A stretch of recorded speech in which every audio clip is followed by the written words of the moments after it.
예수님의 사역을 돌아보면 그 속에 사실 여러 모습의 영광이 있었습니다. 광야에서 사탄이 영광을 보여주었다 이런 표현도 나오거든요.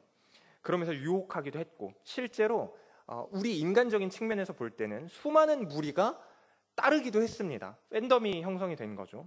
근데 이런 것들은 이 땅에서의 영광을 보여줍니다. 사탄이 보여줬을 때 말한 그 영광도 결국 이 땅에서의 영광이었죠. 그러나 예수님의 초점은 이런 세상 영광과 평안에 있지 않고 오직 십자가에만 있었습니다.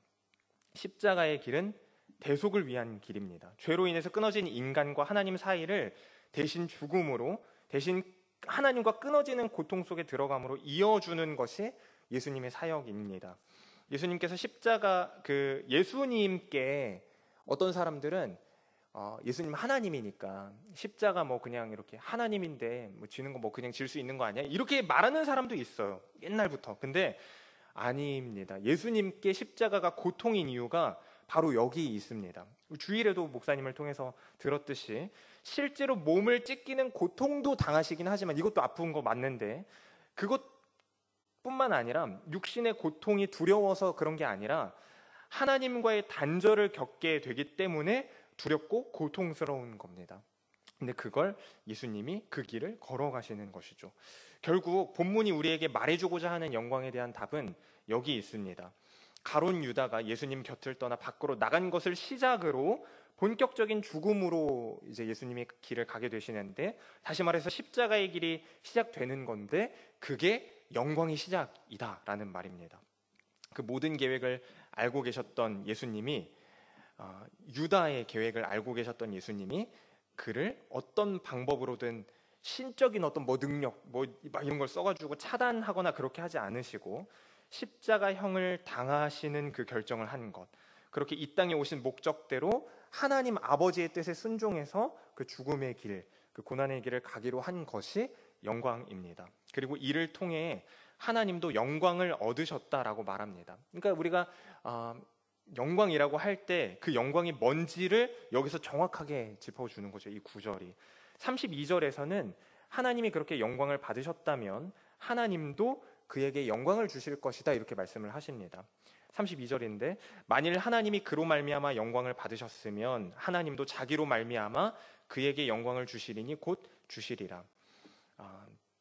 예수님 안에서 예수님으로 말미암아 영광을 받았다 이런 말이죠. 동시에 하나님이자 인간이신 예수님이 당연히 하나님이니까 영광 받지 뭐 이렇게 생각할 수도 있지만 완전한 인간이시기 때문에 그 순종하신 그걸 통해서 하나님의 영광을 얻으셨다는 말입니다. 이게 개념이 이러쿵 저러쿵 헷갈릴 수 있지만 전혀 그럴 만한 게 아니에요. 사람의 순종, 그게 하나님께 영광이 된다 이 말 하는 겁니다. 여기에서 영광을 주시리니 라는 이 표현은 사실은 지금 내가 너 줄게 이런 말도 되지만 미래형으로 표현되어 있거든요. 순종으로 십자가를 지기로 한 그 순간이 영광의 순간인 것 맞는데 그렇게 죽고 끝나는 게 아니라, 그러니까 죽고 끝나면 사람 입장에서 보면 물론 하나님은 그러시지 않지만 한 번 우리가 아울리치 한 번 하고 끝나면 그 순간은 영광스럽다 이렇게 말하지만 10년 뒤에도 그거 가지고 막 자랑할 거예요. 그런 거 아니잖아요. 근데 그런 의미에서 그렇게 죽고 끝나는 게 아니라 예수님 입장에서도 십자가 이후에 부활의 영광, 영원한 영광이 있을 거를 또한 말씀하시는 겁니다. 정리하면 이래요. 예수님이 순종함으로 십자가 죽음의 길을 가시기로 한 그때 영광을 받으셨습니다.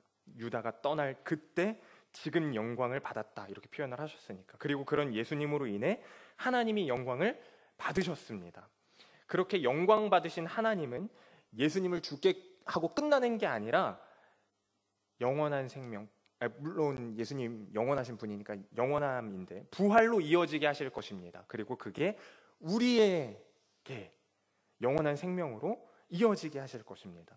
예수님은 이런 영광이 자신의 것만이 아니라 제자들의 것이기도 하다는 의미에서 그래서 세 계명을 주십니다. 34절, 오늘 사실은 깊게 나누고자 하는 게 바로 이 구절인데요. 우리가 한 목소리로 다시 한번 읽겠습니다. 34절입니다. 시작. 새 계명을 너희에게 주노니 서로 사랑하라. 내가 너희를 사랑한 것 같이 너희도 서로 사랑하라.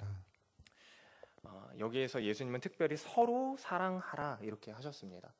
우리가 계명하면 10계명이 가장 먼저 떠오르죠. 그거를 예수님이 사실은 한 번 정리를 해주셨어요. 하나님을 사랑하고 이웃을 사랑하는 것이 계명이다 이렇게 정리를 하셨거든요.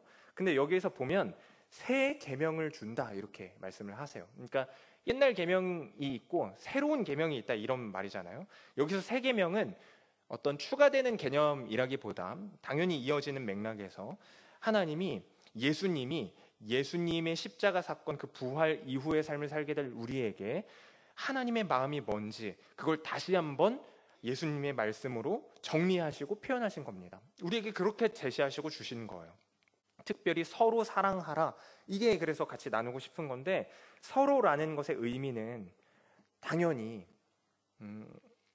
개인의 입장에서 말할 수밖에 없으니까 먼저는 곁에 있는 눈에 보이는 대상을 사랑하라는 말이에요. 먼저는 알지 못하는 누군가, 사랑할 만한 누군가가 대상인 게 아니라 우리가 살아가는 그 현장에서 만나는 그 사람들, 곁에 있는 그 사람들을 사랑하라는 말입니다. 우리는 자주 좋은 말이에요. 이게 막 비꼬려고 하는 말 아니고 세계를 복음화 시켜야 한다. 선교 막 이런 거 이야기하면서 많이 하거든요. 열방이 하나님 나라가 되게 해야 한다. 되게 멋있고 거룩하고 거창한 말인데 말 그대로 거창한 말입니다. 우리에게 예수님이 이 말을 주시고 제자들한테 이 말을 주셨을 때 제자들한테 너 빨리 저기 한국 가가지고 복음 전해. 너는 저기 사우디아라비아 가서 이렇게 하신 게 아니라 서로 사랑하라 이렇게 말씀을 먼저 주셨습니다. 복음 가지고 나아가라 이렇게도 후회하시지만 그러니까 가까이 있는 사람을 대상으로 한 거죠. 하나님 나라가 되게 해야 한다라고 말하면서 사실 우리는 정작 가까이 있는 사람들, 학교나 교회나 가족이나 아니면 직장 상사나 이런 사람들을 얼마나 자주 미워합니까? 머릿속에 가장 먼저 떠오르는 사람들이 있을 것 같아요. 바로 그들부터 시작해야 합니다. 그런데 더 핵심적인 것이 있습니다. 바로 내가 너희를 사랑한 것 같이 사랑하라 요거예요. 내가 너희를 사랑한 것 같이. 예수님이 하셨듯이 사랑하라는 말입니다. 예수님이 어떻게 사랑하셨을까요? 제가 볼 때 사실 제자들은 속으로 내가 꼭 그러겠노라 이렇게 했을 것 같아요. 내가 그 계명 꼭 지키겠노라, 예수님처럼 사랑하겠노라 이렇게 생각했을 것 같아요. 진심으로. 왜냐하면 예수님처럼 하는 사랑 그게 뭔지 잘 몰랐거든요. 끝까지 하는 사랑이 뭔지를 못 받고 아직 예수님 십자가를 안 졌으니까 그래서 완전히 알지는 못했거든요. 그래서 36절처럼 베드로가 반응하는 겁니다. 36절부터 보면 이렇게 되어 있죠. 시몬 베드로가 이르되 주여 어디로 가시나이까? 예수께서 대답하시되 내가 가는 곳에 내가 지금은 따라올 수 없느니라. 후에는 따라오리라. 이렇게 말씀을 하니까 베드로가 37절에서 이렇게 말합니다. 이르되 주여 내가 지금은 어찌하여 따라갈 수 없나이까? 주를 위하여 내 목숨을 버리겠나이다. 이렇게 말하죠. 내가 끝까지 주님 따라갑니다. 주님 말씀 따릅니다. 주님과 함께 가겠습니다. 이 말 하는 겁니다. 베드로가 거짓말하는 성정은 아니거든요. 그 성격이 담겨 있는 채로 이제 말을 하는 건데 정말 진심으로 말을 했을 거예요. 내 목숨 버리겠나이다. 근데 거기에 대고 예수님이 38절처럼 말씀하시죠. 내가 나를 위하여 내 목숨을 버리겠느냐? 내가 진실로 너에게 이르노니 닭 울기 전에 내가 나를 3번 부인하리라. 어쩌면 베드로뿐 아니라 다른 제자들도 어느 정도는 그치, 내가 이 계명 예수님 사랑 내가 배우고 지금까지 이렇게 왔는데 이거 지키면서 살아야지, 나도 사랑해야지, 이런 마음 품고 있었을 겁니다. 그 자리에 있던 제자들도. 우리도 그런 거 아닙니까? 그래, 나도 서로 사랑해야지, 나도 그렇게 해야지. 근데 사랑은 감정을 가지고 하는 게 아니잖아요. 진심이라는 건 사실 언제나 현실 앞에서 바뀌고 무너집니다. 진심이라는 게 그래요. 진심으로 사랑해야지. 그 말은 사실 금방 바뀌는 거라니까요. 베드로는 예수님이 겪는 현실을 눈으로 그래서 보다가 예수님을 저주하고 떠나는 겁니다. 진심으로 고백했는데 진심이 현실 앞에 무너졌거든요. 그래서 나처럼 사랑하라는 말에는 현실이 늘 담겨 있다는 걸 우리가 알고 시작해야 합니다. 그 속에서 사랑하라는 겁니다. 현실 속에서. 우리가 잘 아는 것처럼 바울은 고린도전서에서 사랑을 이렇게 정리했죠. 이거 뭐 시험에 나오면 오온시자 교무유성 뭐 악불진 찬밑박 이렇게 외우잖아요. 뭐 오래 참고 온유하고 시기하지 않고 이렇게 외우는데 그거를 바울이 정리를 한 거죠. 성경이 말한 사랑이 뭔지. 근데 그거 하나하나 살펴보면 다 예수님이 한 건데 그걸 한마디로 정리하면 죽는 거거든요. 그러니까 내가 죽어야만 가능한 거잖아요. 그게 죽음으로 가는 사랑이다 이 말 하는 겁니다. 이런 사랑이 제자들에게 앞으로 예수님이 그러셨듯이 제자들도 자신들을 박해하는 사람들을 만나게 될 건데 그 사람들이 이제는 자기의 현실이 될 건데 부대끼는 사람들이 다 자기를 그렇게 하게 될 건데 이들을 사랑하라라는 말씀으로 이제 드러나게 될 겁니다. 제자들의 인생 속에서 제자들은 그 사랑을 행하면서 동시에 예수님과 함께 그 길을 가야 하는 미션이 주어진 겁니다. 예수님은 곧 십자가에 달려 죽게 됩니다. 오늘 본문을 기준으로 보았을 때 그 후에는 부활하셔서 앞서 말씀드렸듯이 하늘로 올라가실 겁니다. 그렇게 제자들의 눈에는 당장은 보이지 않게 될 겁니다. 무슨 말이냐면 제자들은 예수님 한 분 보고 따라왔고 지금 이 자리에 있는 건데 그 자리에 있는 건데 더 이상 의지할 데가 없어진 것처럼 된다는 말이에요. 지금 당장은 같이 있어도 이제 곧 막막하게 될 거라는 말입니다. 그런데 예수님은 그런 상황 속에서 서로 사랑하라라는 그 미션을 통해 그걸 통해서 너가 내 제자라는 걸 확인할 수 있다라고 말씀을 이어서 하십니다. 그게 35절입니다. 너희가 서로 사랑하면 이로써 모든 사람이 너희가 내 제자인 줄 알리라.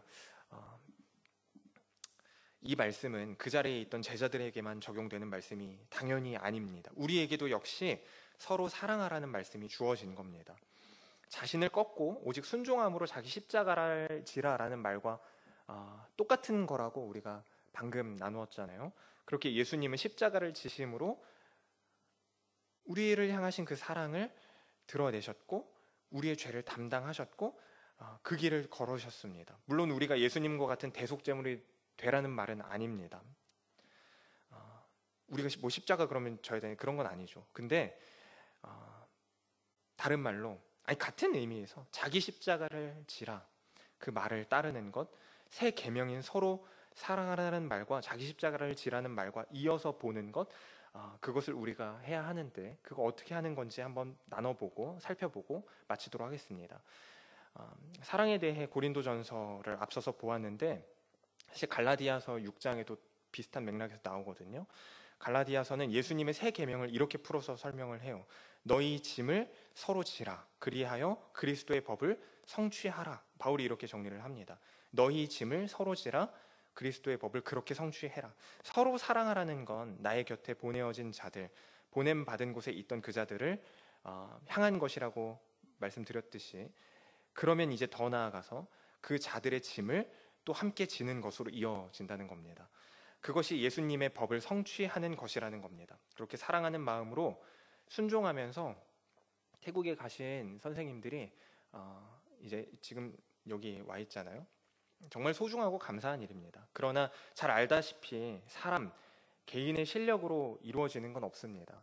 그러니까 그 사람들이 대단해서 그분들이 대단하니까 사랑이 막 넘치고 막 폭발하니까 사랑이 원자탄이니까 막 가능한 게 아니라 누구도 한 명도 빠짐없이 개인의 실력으로 그걸 이룰 수 있는 사람은 없습니다. 그래서 하나님이 보내신 자리에는 늘 서로 함께할 사람들이 있는 겁니다.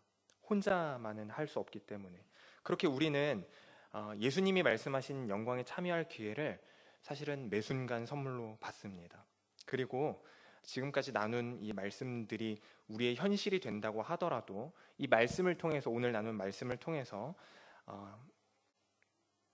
그치? 이렇게 예수님이 우리에게 하셨지? 그리고 우리도 이 길을 가봐야지 라고 다시 한번 다짐할 수 있게 되는 겁니다. 그런데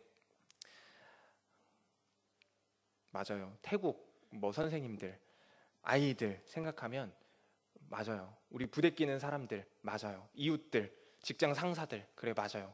그게 우리 현실이니까요. 근데 우리 현실은 그것만은 또 아니거든요. 또 뭐가 있죠? 우리 현실 속엔 또 누가 있죠? 정치인들이 있고, 그렇게 이런 세상을 만든 어떤 세력들이 있고, 그런 뭐 이웃이 있고, 우리한테 막 계속 이해할 수 없는 컴플레인을 거는 사람들이 있고, 그 사람이 있잖아요. 그러니까 이 현실이라는 공간이 꼭 나와 알고 지내는 사람만 있는 건 아니니까 그 의미로 말씀드리는 겁니다. 하나님께서 세상을 이처럼 사랑하사 독생자를 주셨다라고 요한복음 3장 16절에 이렇게 돼 있듯이 하나님께 세상을 이처럼 사랑하사라고 되어 있는데, 하나님의 사랑은 근데 그런 말도 안 되는 세상을 사랑한다고 하실 만큼, 말도 안 되는 세상을 사랑한다고 하실 만큼 말도 안 되는 사랑인 것 같아요. 저런 말도 안 되는 세상이라고 할 때 중요한 건 뭐냐면 우리도 그 세상 속에 있는 사람이라는 겁니다. 그럴 만한 실력도 없는 우리에게, 그리고 하나님이 사랑을 실천하라고 하실 만큼 하나님의 사랑이 또 엄청난 사랑입니다. 영광이라는 단어로 다시 돌아가고 싶어요. 그래서 영광이라는 단어는 뭐 성도의 영광 방금 나누었지만 그거 다 좋고 맞는데, 사랑이라는 단어랑 이어졌을 때 되게 심오하고 깊고, 그래서 어렵고 무겁고 부담이 되는 단어인 것 같습니다. 사전적으로 빛나고 아름다운 영예라는 말인데, 영광이, 우리는 그걸 갖거나 만들 실력이 없기 때문입니다. 사랑할 수 없고 품을 수 없기 때문입니다. 영광스러울 수 없을 것 같아요. 자기 자신에게 영광스럽다고 느낀 적 있냐는 질문을 앞서서 드렸는데 다시 한번 드려볼게요. 자기 자신에게 영광스럽다고 느낀 적이 있으십니까? 그리고 앞으로 혹시 영광스러운 일이 찾아올까요? 여기서 말하는 건 세상 영광 아닌 거 이제 다 정리가 됐잖아요. 주님의 말씀을 따라서 서로 사랑하는 자로, 현실 속에서 사랑하는 자로 살아낼 자신이 있냐는 걸 여쭤보는 겁니다. 근데 눈치채셨겠지만 사실 우리는 그렇게 할 수 없고 스스로 빛날 수 없습니다. 빛나고 아름다운 영예를 가질 수 없습니다. 오직 참 빛이신 예수님을 믿는 믿음이 그러나 우리를 빛나게 합니다. 이 사실을 기억하시기 바랍니다. 우리는 영예로울 수 없는데 우리를 의롭다 말씀하시는 하나님의 사랑, 그 선언이 우리를 영예롭게 합니다. 이 말은 곧 하나님이 우리를 그분의 사랑 안에서 이미 영광스럽게 하셨다는 말이에요. 놀랍죠? 영광스러울 수 없는데 이미 하나님이 우리를 영광스럽게 하셨다는 거예요. 그래서 우리는, 하나님 안에 있는 우리는 사실 한 번도 영광스럽지 않은 적이 없는 겁니다. 근데 문제가 뭐냐면 우리가 자꾸 그 영광을 가려요. 우리에게 이미 주어진 그 영광을 가립니다. 믿음을 저버리고 내 마음 속에서 올라오는 그 마음을 꺾지 않고 하나님을 등지는 선택을 하면서 자꾸 우리에게 주어진 영광을 덮습니다. 우리가 덮는지도 모르면서 그렇게 나를 영광스럽게 해줄 것 같은 다른 것들을 막 쌓죠, 옆에. 근데 참 다행인 것은 하나님이 그걸 또 가만 안 두고 깨신다는 겁니다. 아침 경건회 때 호세아서를 계속 나누고 있는데 8장을 보면 하나님이 우리가 세운 것을 다 삼켜버릴 거다 이렇게 말씀하시는 장면이 나오거든요. 이게 되게 무서운 말인 것처럼 들리는데 사실 그렇지 않아요. 8장 14절입니다. 이스라엘은 자기를 지으신 이를 잊어버리고 왕궁들을 세웠으며 유다는 견고한 성읍을 많이 쌓았으나 내가 그 성읍들에 불을 보내어 그 성들을 삼키게 하리라. 왕궁을 세우고 견고한 성읍을 많이 쌓았다고 할 때, 그러니까 견고한 성읍을 많이 쌓았다고 할 때 여기에서 쓴 견고함이라는 이 단어는 말 그대로 철통 같은 그 요새를 쌓았다 이런 의미거든요. 견고함, 어떤 높은 벽을 쌓았다 이런 의미예요. 우리로 적용하자면 쉽게 말해서 나를 위한 어떤 안전장치를 내가 막 만든다는 겁니다. 웅장한 어떤 성벽을 쌓았다고 할 때 나를 더 뭔가 멋있게 만들어주고 안전하게 하고 영광스럽게 할 것 같은 그 성읍을 내가 만든다는 말이거든요. 근데 자신을 위해 쌓는 줄 알았던 그 성벽 때문에 우리는 오히려 그 안에 갇히게 됩니다. 그 돈 때문에, 시간 때문에, 자기 실력 때문에, 사회적인 인식 때문이라는 말에 매여서 묶이게 되어서 그런 말로 하나님이 가라 하신 길을 못 가게 됩니다. 성벽을 딱 박아놓고 그 안에서만 그냥 갇혀버리는 거죠. 그게 갇힌 줄도 모르고 그냥 자기 잘난 맛에 나 이렇게 한다는 거예요. 분명히 앞서 말씀드렸던 것처럼 그거 영광 아니라고 한 거 아니에요? 우리 영광은 뭐 하나님 이미 주셨다면서. 근데 우리도 모르는 사이에 다시 거기로 돌아가는 겁니다. 돌아가게 되는 겁니다. 자기 실력이 중요한 거 아니야? 그래도 자기 실력이 영광스럽게 하는 거 아니라는 거 알면서도 또 거기로 간다니까요. 사회적 이미지 막 만든다니까요. 근데 당연히 아니죠.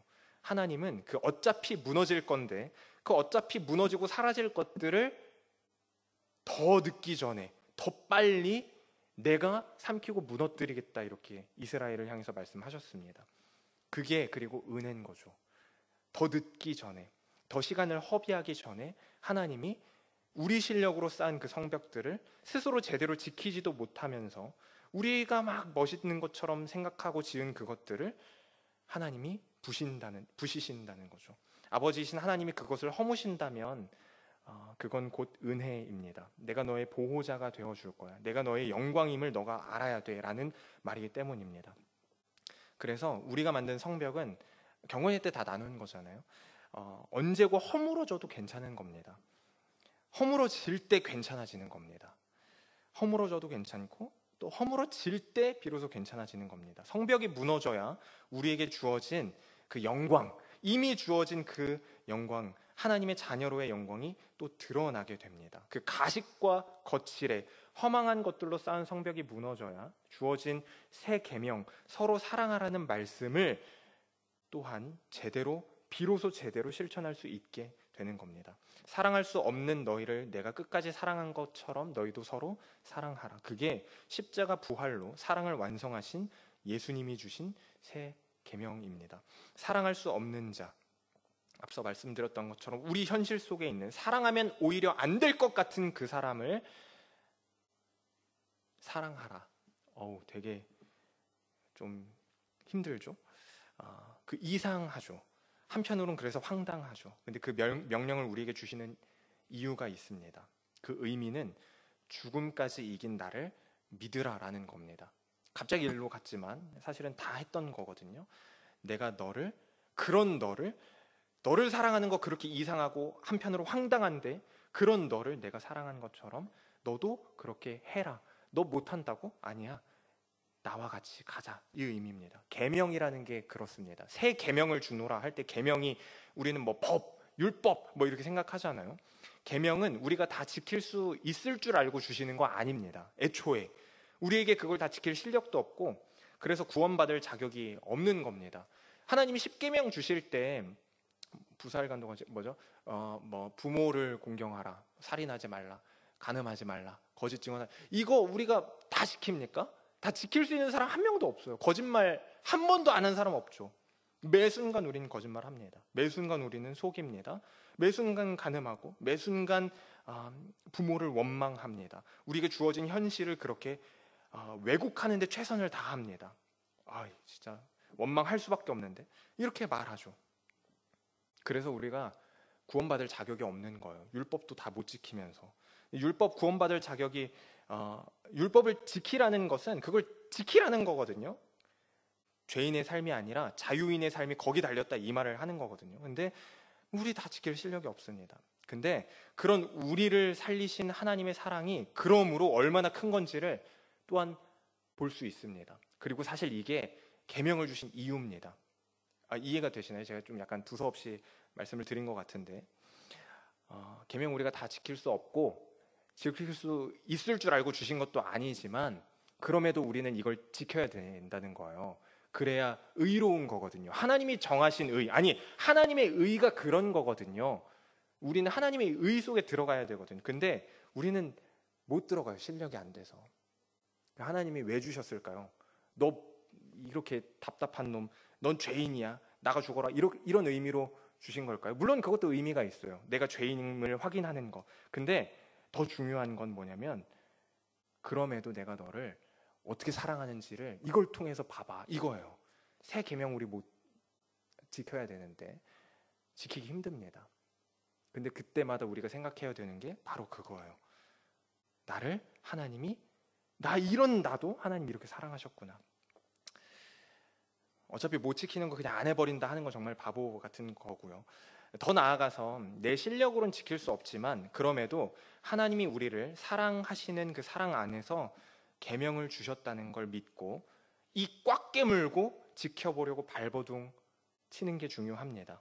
그때 하나님이 우리를 도우시고 붙들어 주시는 걸 경험하게 될 것이기 때문입니다. 그렇게 계명을 통해서 하나님을 바라보고 같이 걷게 하시려고 계명을 주신 겁니다. 새 계명이 이와 같다는 거예요. 서로 사랑하라는 말은 결국 하나님이 우리를 사랑하신다는 것과 그분의 살아계심을 믿으라는 말입니다. 그렇게 같이 걷자는 말입니다. 말씀을 정리하겠습니다. 사랑하는 성도 여러분, 그 자체로 영광스러운 사랑, 하나님의 사랑, 십자가의 사랑, 죽음의 사랑, 가룟 유다가 떠난 그 순간에 확인한 그 영광스러운 사랑을 우리가 받았습니다. 이제 우리는 서로 사랑하면서 그렇게 하나님의 자녀된 자의 영광스러운 삶을 살아내야 할 책임과 미션이 주어졌습니다. 각자의 자리에서 예수님을 따라 순종하는 자로 자기 십자가를 지는 거라고 말씀드렸는데 그 자리로 나아가게 되는 모두 되시기 바랍니다. 근데 그건 고통이지만 사실 고통 자체는 아닙니다. 우리의 영광을 나 스스로 나도 모르게 덮고 있던 거를 깨트리는 건 어쩌면 고통스러울 수 있지만 고통이 아니라 영광을 회복하는 과정이라는 걸 우리가 안다면 말입니다. 그렇게 하나님의 자녀된 자의 영광스러운 삶을 모두 살아내시기 바랍니다. 예수님을 따라 순종하는 자리로, 십자가를 지는 자리로 나아가는 모두 되시기 바랍니다. 하나님의 영광에 또 그 사랑에 참여하게 되는 모두 되시기 바랍니다. 우리 함께 찬양하고 예배를 마치도록 하겠습니다. 주 사랑이 나를 숨쉬게 해 라는 찬양입니다.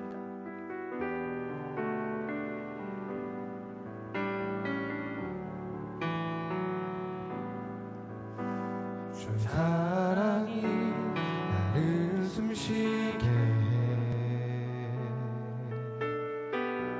세상 그 어떤 어려움 속에도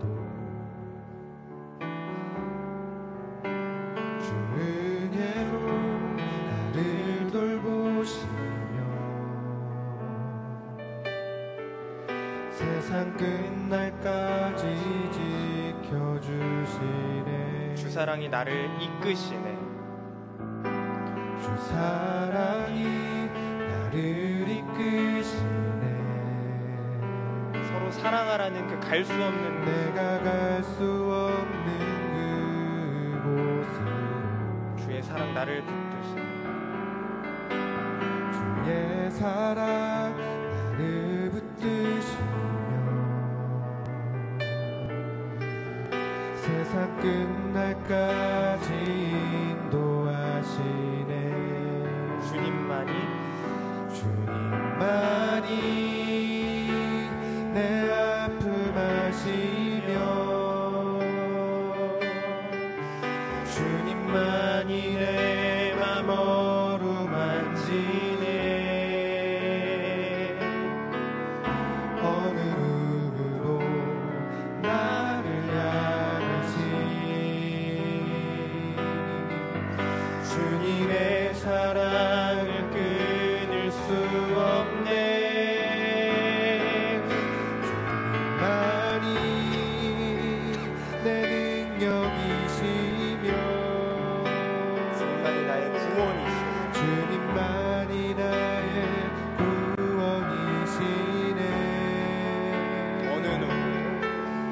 어느 누구도 나를 향하시 주님의 사랑을 끊을 수 없네. 이 가사가 사실은 저도 말씀을 나누기 직전에 다시 한번 보게 된 건데 오늘 말씀을 정리해 주는 것 같습니다. 세상 그 어떤 어려움 속에 있는 거 모르고 하나님이 그렇게 하라는 거 아닙니다. 서로 사랑하라, 그 한마디로 새 계명을 주셨고 지금까지 우리를 이 땅에 보내신 이유, 이 땅에서 우리가 어떻게 살아가야 하는지에 대해서 정리된 그 한 문장을 우리에게 주신 건데, 그 안에는 십자가가 들어있고 또 그것만 있는 게 아니라 영광이 들어있었습니다. 우리가 확인한 게 바로 그것입니다. 근데 내가 갈 수 없는 그 길을 가라고 하시는 것 같아서 참 부담스럽고 답답한 것도 사실입니다. 그럼에도 불구하고 이 후렴이 그렇듯이 다른 이야기 안 하잖아요. 너 뭐 어떻게 하겠다. 그냥 주님의 사랑이, 우리를 향한 그 사랑을 어느 누구도 끊을 수 없네. 그거면 너도 할 수 있고, 그 길을 갈 때 대단한 결과 만들라는 것 아니고 그저 그렇게 나랑 같이 가는 그 길을 가자는 거야. 내가 도울 거고 주님이 내 능력이시며라는 그 고백처럼 내가 너의 힘이 된다는 걸 너가 알았으면 해. 너의 삶을 나와 함께 걸어가는 삶이 되도록 너를 꺾고 순종하고 성벽을 허물고 그렇게 나와 함께 영광스러움을 회복하는 자리로 나아가자. 내가 그랬듯이 너도 그렇게 사랑해라. 우리 다시 한번 이 찬양 고백하고 기도하겠습니다. 말씀을 정리하고 찬양을, 가사를 고백하면서 다시 한번 찬양합니다. 주 사랑이 나를 숨쉬게 해. 주 사랑이 나를 숨쉬게 해. 세상 그 어떤 어려움 속에도 주 은혜로 나를 돌보시며 세상 끝날까지 지켜주시네. 2절로 고백합시다. 주 사랑이 나를 이끄시네. 주 사랑이 나를 이끄시네.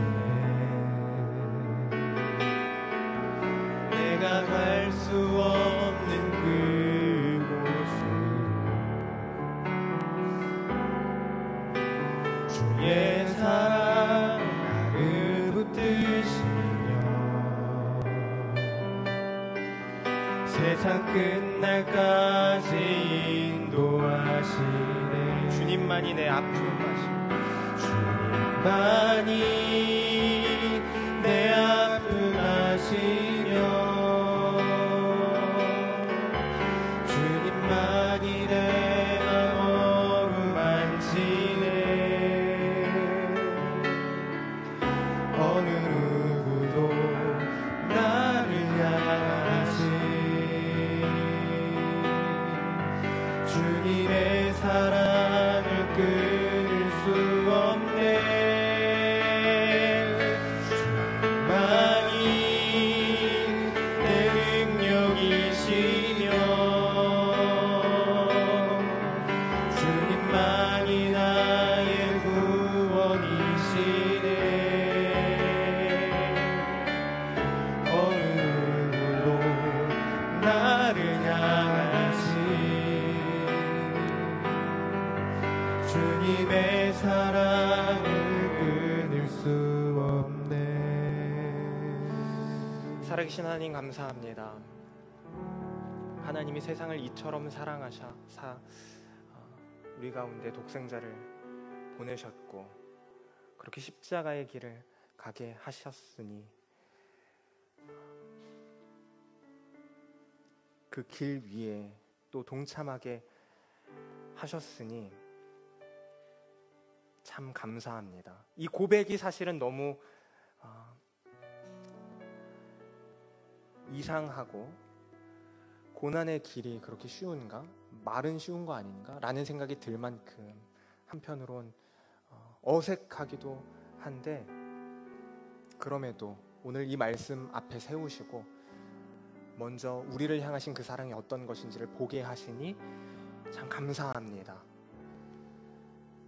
세상을, 우리가 살고 있는 이 현실을 사랑하는 것, 세상의 가치관을 사랑하는 것 물론 아니지만 우리에게 주어진 그 현실, 그 사람을 사랑하는 것, 말도 안 되는 그 일 가운데 우리를 세우신 주님, 그 말도 안 되는 사랑을 내가 너에게 행했다라는 말씀을 하시면서 그 길 가운데 세우실 때 우리는 할 수 없으나 해보겠습니다.